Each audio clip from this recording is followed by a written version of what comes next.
Strange 2016, at ang Doctor Strange in the Multiverse of Madness at mag-enjoy at simulan na natin ang mga pilots ay pumunta sa isang templo at pumasok sa library nito. Gamit ang mga kapangyarihan nila ay ginapos nila ang librarian rito at ang kanilang leader na si Caecilius ay pinugutan ang lalaking ito at kumuha ng mga pahina sa isang libro roon. Ngunit si Ancient One ay sinabihan si Caecilius na ang ritual ay magbibigay lang sa kanya ng kalungkutan. Mabilis na tumakbo sina Caecilius paalis ng lugar ngunit nagawa silang ipunta ni Ancient One sa isang mirror dimension. Pagkatapos ay magaling na nakipaglaban si Ancient One sa mga tauhan ni Caecilius. Napatumba niya ang ibang mga zealots na mga kasamahan nito ngunit si Caecilius ay gumawa ng portal at agad na umalis ang karamihan roon kasama siya. Si Ancient One naman ay umalis na rin sa lugar at naglakad palayo. Samantala si Dr. Stephen Strange na isang magaling at sikat na neurosurgeon ay naghanda na para sa kanyang operasyon. Habang isinasagawa ang komplikadong operasyon ay nagawa pa niya na makinig ng mga kanta at ilang saglit ay tinawag siya ng katrabaho niyang si Dr. Christine Palmer upang magpatulong sa kanya sa pasyenteng may bala ng baril sa utak. Dineklara na itong patay ng katrabaho nila na si Dr. Nick West pero sina Strange ay sinabing hindi pa ito patay. Agad na sinimulan nila Strange at Christine ang operasyon sa pasyente at hindi nagtagal ay tagumpay na natanggal ni Strange ang bala sa pasyente sa harap ni Nick. Sa sunod na eksena ay lumalabas na dating magkasintahan sina Stephen at Christine. Inaya naman niya ang babae na sumama sa kanya sa isang neurosurgeon's dinner conference ngunit tumanggi si Christine. Kinagabihan ay naghanda na si Strange na pumunta sa event at sinuot pa niya ang kanyang paboritong relo. Maya-maya habang nasa biyahe ay pumipili siya ng susunod na interesanteng ooperahan mula sa mga pasyenteng binabanggit ng kanyang katrabaho subalit biglang nabangga siya sa isa pang kotse at tumilapon ang kotse niya sa bangin at nahulog sa kalapit na dagat. Nagtamo siya rito ng matinding injury pero agad na nadala siya sa kanilang ospital. Kinabukasan ay nagising na si Strange sa ospital at nakita niya ang kanyang kamay na matinding napinsala sa aksidente na labis na ikinalungkot niya. Lumipas ang ilang araw nang tinanggal na ang mga benda sa kamay ni Stephen ay dito na niya na-realize na ito na ang katapusan ng career niya. Ginamit naman niya ang mga natitirang pera upang sumalang sa mamahaling eksperimentong operasyon subalit hindi pa rin gumaling ang mga kamay niya. Habang nasa rehabilitation center ay nabanggit kay Strange ng empleyado roon na may isang lalaki dati na gumaling mula sa pagkaparalisa at nakalakad muli. Hindi naniwala si Strange pero nangako ito sa kanya na hahanapin niya ang mga files nito. Sa sunod na araw ay labis na nagalit si Strange dahil tinanggihan siya ng kaibigan niyang doktor para sa isa pang operasyon niya. Sinabihan naman siya ni Christine na hindi lang ang career niya ang makakapagbigay ng kahulugan sa buhay niya ngunit si Strange ay galit na pinaalis ang babae sa kanyang apartment. Ilang saglit ay natanggap na ni Stephen ang medical records ng lalaking si Jonathan Pangborn na naparalisa dahil sa pagkasira ng spine pero nakalakad muli. Kinaumagahan ay agad na pinuntahan niya ito na kasalukuyang naglalaro ng basketball at sinabi ni Stephen rito na nalaman niyang nagawa nitong mapagaling ang sarili kahit walang lunas sa sakit niya at nais niya itong malaman dahil sa sitwasyon niya. Sumagot si Pangborn na dati ay sumuko na siya sa katawan niya at sinubukan na mag-aral ng mga spiritual na katuruan at dahil rito ay kusang gumaling siya sa pagkaparalisa. Marami pang malalim na katuruan na maari niyang matutunan pero nagdesisyon na siyang bumalik sa buhay niya at ang lugar na ito raw ay ang Kamar Taj. Agad na pinuntahan nito ni Strange sa Kathmandu, Nepal. Pinagtanungan niya roon ang eksaktong lokasyon ng Kamar Taj pero nahihirapan siyang hanapin ito. Maya-maya ang lalaking nakahood ay sinundan siya roon hanggang sa napunta si Strange sa isang iskinita kung saan binugbog siya rito ng mga kalalakihang Nepalese at ninakaw ang relo niya. Pero agad na niligtas siya ng lalaking nakahood at magaling na pinatumba ang mga lalaking ito.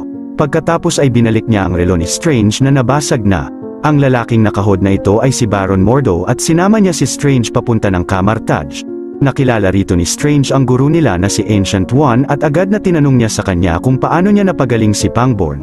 Sumagot si Ancient One na tinuruan niya si Pangborn na gamitin ang spirit niya upang pagalingin ang katawan niya subalit hindi ito pinaniwalaan ni Strange dahil hindi totoo ang spirit. Bigla naman hiniwalay ni Ancient One ang astral form ni Strange sa pisikal na katawan niya na kinabigla niya at hindi pa rin mapaniwalaan. Mabilis na pinunta naman siya ni Ancient One sa napakaraming iba't ibang universe ng matagal at nang nakabalik na siya ay nais na niya na magpaturo sa kanila nito ngunit agad na pinaalis nila siya sa Kamar Taj. Makalipas ang ilang oras si Strange ay hindi pa rin umalis roon at pinagpilitan na papasukin uli siya. Napag-usapan naman ni Mordo at Ancient One na dating magaling na estudyante niya si Caecilius na nabulag ng kadiliman at ayaw niyang mangyari ito kay Strange. Pero sinabi ni Mordo na dahil na kay Caecilius na ang mga ninakaw na pahina ay maaaring makalikha siya ng malaking mga pagkawasak, at dahil rito ay kailangan nila ang katulad ni Strange, Ilang saglit ay pinapasok na uli nila si Strange sa kanilang sanctum at dinala siya sa kanyang kwarto. Bago matulog ay tiningnan ni Strange ang relo niya na regalo pala sa kanya ni Christine noon. Kinabukasan ay pinaliwanag ni Ancient One kay Stephen na ang pinag-aaralan sa Kamartaj ay ang pagmaster ng mystic arts kung saan nagkokontrol sila ng enerhiya upang makapaglabas ng mga spells, makagawa ng armas, kalasag at ng mahika. Agad naman na pinag-aralan ng mga ito ni Strange sa kanilang mga libro mula sa library ng Kamartaj kung saan nakilala niya rito ang bagong librarian roon na si Wong. Maya-maya ay nakita niya sa library ang mga koleksyon ng mga libro ng Sorcerer Supreme na si Ancient One at ayon kay Wong ay sobrang advanced ng mga katuruan rito. Hinawakan ni Strange ang Book of Cagliostro na may study of time kung saan kamakailan ay kumuha rito ang zilot na si Caecilius ng mga pahina ng ritual. Sa kasalukuyang iyon, sina Caecilius ay sinimulan ng gamitin ang ritual sa pahina upang magkaroon ng kapangyarihan ng dark energy ng interdimensional entity na si Dormammu at dahil rito ay nakokontrol na niya ang mga bagay nang hindi gumagamit ng mirror dimension. Sa sunod na araw ay nag-training naman si Strange na gumamit ng sling ring upang makapagpalabas ng portal ngunit nahihirapan siya rito dahil sa injury ng mga kamay niya. Pinakita naman ng isang master roon na kahit putol ang isang kamay ay nagawa pa rin niyang makapagpalabas ng spell. Pagkatapos sinabi ni Ancient One na kailangan niyang palayain ang sarili upang makontrol ang kapangyarihan niya. Pinunta niya si Strange sa tuktok ng Mount Everest at sinabing isuko na niya ang sarili at iniwanan niya siya roon. Sobrang nahirapan rito si Strange pero hindi nagtagal ay nagawa na rin niyang makagawa ng portal upang makabalik sa Kamartaj na kinatuwa ni na Ancient One. Sumunod na eksena, dahil naman hindi pinayagan ni Wong si Strange na pahiramin ang libro patungkol sa astral projection ay magaling na gumawa siya ng mga portal upang palihim na kumuha ng mga libro rito at binabasa niya ang mga ito habang natutulog ang katawan niya. Agad na nalaman ni Ancient One na mabilis nang natututo si Strange kaya't pinakita niya sa kanya ang mirror dimension kung saan ligtas na magagamit niya ang kanyang mga spell na hindi naaapektuhan ang tunay na mundo at nakokontrol pa niya ang lahat ng bagay rito. Pagkatapos ay binalaan niya si Strange na maaari siyang ma-stuck roon nang wala ang sling ring niya. Maya-maya habang nagpa-practice, naging curious si Strange sa edad ng Ancient One pero sinabi ni Mordo na walang nakakaalam ng edad niya at dapat na magtiwala si Strange sa kanya at huwag gumaya kay Caecilius na dating isang magaling na estudyante roon pero nawalan siya ng tiwala sa Ancient One at iniwanan niya ang Kamartaj dahil natukso siya sa maling katuruan. Pagkatapos ay pinakita ni Mordo kay Strange ang kanyang mga relic na ang Staff of Living Tribunal at ang Vaulting Boots of Valtor. Ang mga relic raw ang magdedesisyon kung handa na si Strange para sa mga ito at gamit ang mga relic ay madali niyang napatumba si Strange. Sa sunod na eksena ay naisip ni Strange na pumunta ng gabing-gabi sa library upang pag-aralan ang Book of Cagliostro. Nakita niyang wala roon si Wong at ginamit niya ang Mystical Eye of Agamotto upang kumontrol ng oras. Sinubukan niya ito sa isang mansanas na napupunta niya sa future at sa past. Pagkatapos ay sinubukan niyang ibalik ang mga nakuhang pahina ng libro at nabasa niya rito ang nilalang na si Dormammu na nasa Dark Dimension at nagbibigay ng eternal life subalit biglang naglabas ito ng portal pero agad na napigilan siya ni Mordo at Wong. Sinabi ni Mordo na delikado ang ginagawa niya dahil maaaring makalika siya ng time loop na kung saan mai-stuck siya sa isang pangyayari ng paulit-ulit habang buhay. Nagtakang tinanong naman ni Strange kung ano ba talaga sila. Si Wong ay pinaliwanag sa kanya na silang mga sorcerer ay pinuprotektahan ang mundo mula sa mga mystical threats. Ang noong Sorcerer Supreme na si Agamotto ay gumawa ng 3 sanctum na nasa New York, Hong Kong at London. Ang mga ito ay naglilikha ng shield sa buong mundo mula sa mga dimensional beings katulad ni Dormammu na planong sakupin ang lahat ng mundo ng kanyang Dark Dimension. Ang kinuhang pahina ni Caecilius ay upang tawagin si Dormammu at tumanggap ng kapangyarihan nito. Bigla naman sinabi ni Strange na aalis na siya roon dahil naparoon lang siya upang pagalingin ang mga kamay niya at hindi makipaglaban sa mystical war. Subalit biglang may lumabas na sorcerer sa pinto ng London Sanctum na agad na pinatay ni Caecilius at winasak ang buong London Sanctum. Si Strange ay tumalsik ng malakas at napunta sa New York Sanctum. Maya-maya ay nakita niya rito na kinalaban ni Caecilius ang master ng Sanctum na hindi nagtagal ay napatumba nila. Si Dr. Strange naman ang matapang na nakipaglaban sa mga zealots na mga kasamahan ni Caecilius ngunit napansin niya na nagagawang kumontrol ni Caecilius ng lahat ng mga bagay kahit wala sa mirror dimension. Patuloy pa rin na kinalaban ni Strange ang mga kasamahan ni Caecilius hanggang sa nagawa niyang itulak ang isang zealot papunta ng desyerto at sinarado ang mystical door. Ang isa naman ay napunta niya sa isa pang pinto roon. Pagkatapos ay matapang na nakipaglaban siya sa leader ng mga zealots na si Caecilius ngunit sa gitna ng laban nila ay napapabagsak si Strange ng lalaking ito. Ilang saglit ay prinotektahan siya ng relic na ang Cloak of Levitation sa mga atake ni Caecilius. Nang nagawang ihulog si Strange ng kalaban roon ay niligtas siya rito ng relic at pinalutang siya sa ere.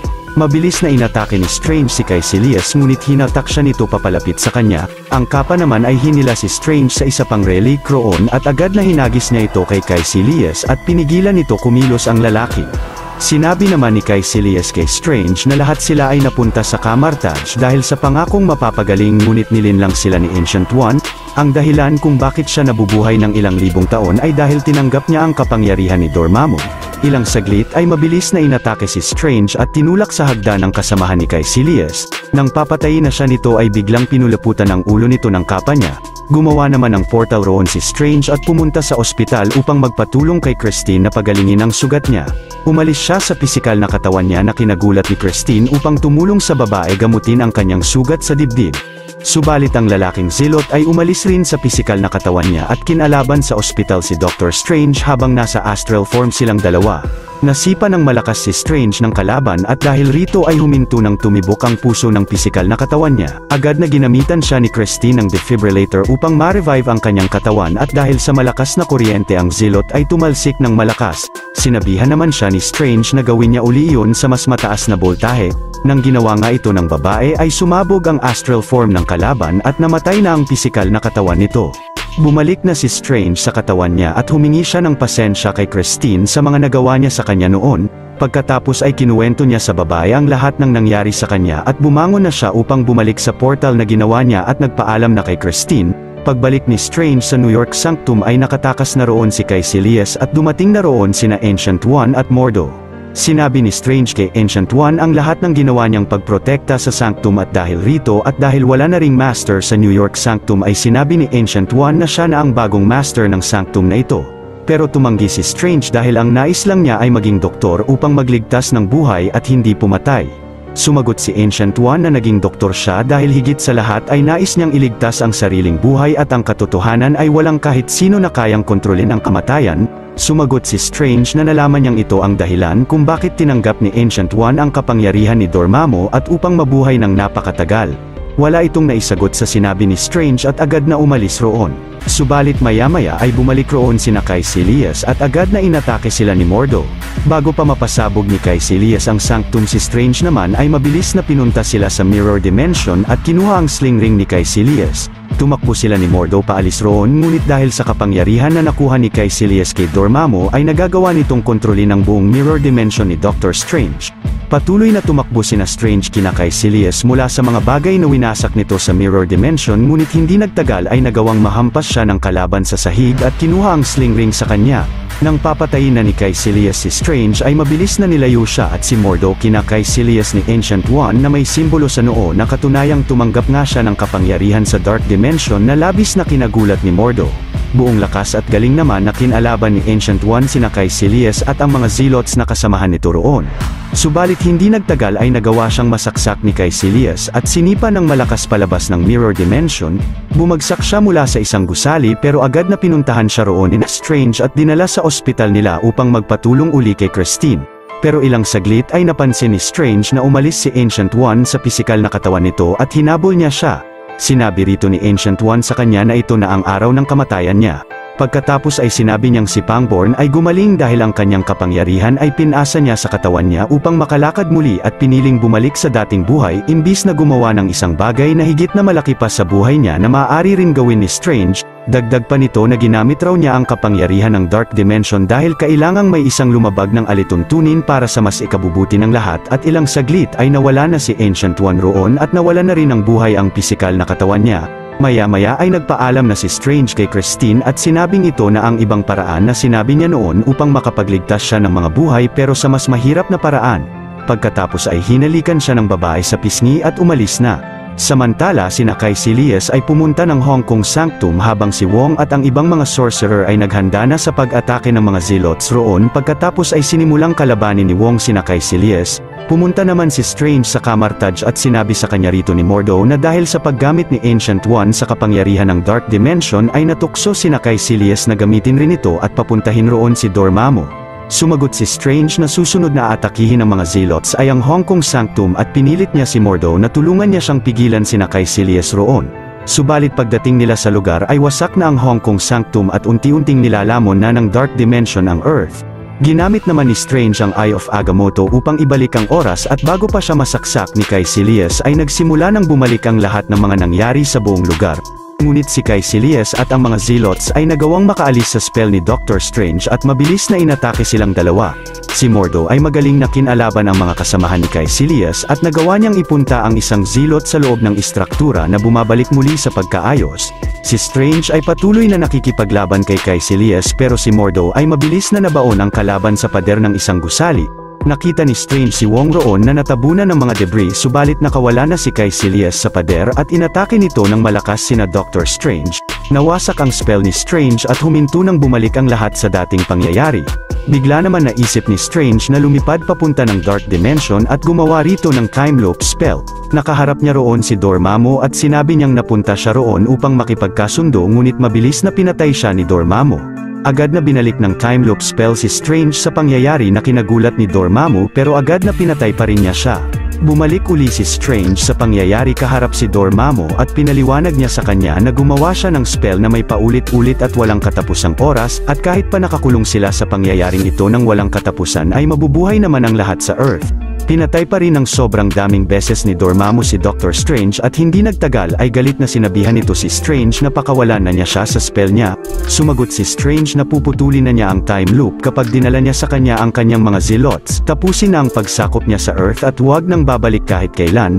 Bumalik na si Strange sa Hong Kong at kinuha na sina Caecilius ni Dormammu habang nag-iiba ang mga anyo nila papuntang Dark Dimension. Pagkatapos ay ginamit uli ni Strange ang Eye of Agamotto upang ibalik ang Hong Kong Sanctum sa dating kaayusan. Subalit sinabi naman ni Mordo na nagawa nilang maligtas ang lahat sa paglabag sa natural law at darating ang araw na pagbabayaran nila ang masamang madudulot nito. Pagkatapos ay nagdesisyon na siya na hindi na sumunod sa landas na tinatahak nila. Kinabukasan ay binalik na ni Strange ang Eye of Agamotto sa Camartage. Sinabihan naman siya ni Wong na dahil wala na silang Sorcerer Supreme ay dapat na maging handa sila upang depensahan ang mundo. Sa mid-credits scene, sinabihan ni Strange si Thor na binabantayan niya ang Earth mula sa mga maaring panganib at tinanong niya siya kung bakit dinala niya si Loki roon. Sumagot si Thor na dahil hinahanap nila ang ama nila at babalik rin sila agad sa Asgard pag nahanap na nila siya. Agad naman na tinulungan ni Strange si Thor na hanapin ang kanilang ama. Sa post-credits scene, si Mordo ay pinuntahan si Jonathan Pangborn at sinabi niya rito na ninakaw raw niya ang kapangyarihan niya. Inatake siya ni Pangborn pero mabilis na kinuha ni Mordo ang kapangyarihan ni Pangborn at agad na bumalik ito sa pagkaparalisa. Pagkatapos ay sinabihan siya ni Mordo na sa wakas ay nalaman na niya ang problema ng mundo na sobrang daming mga sorcerer. Dito na nagwawakas ang Tagalog recap natin ng pelikulang ito.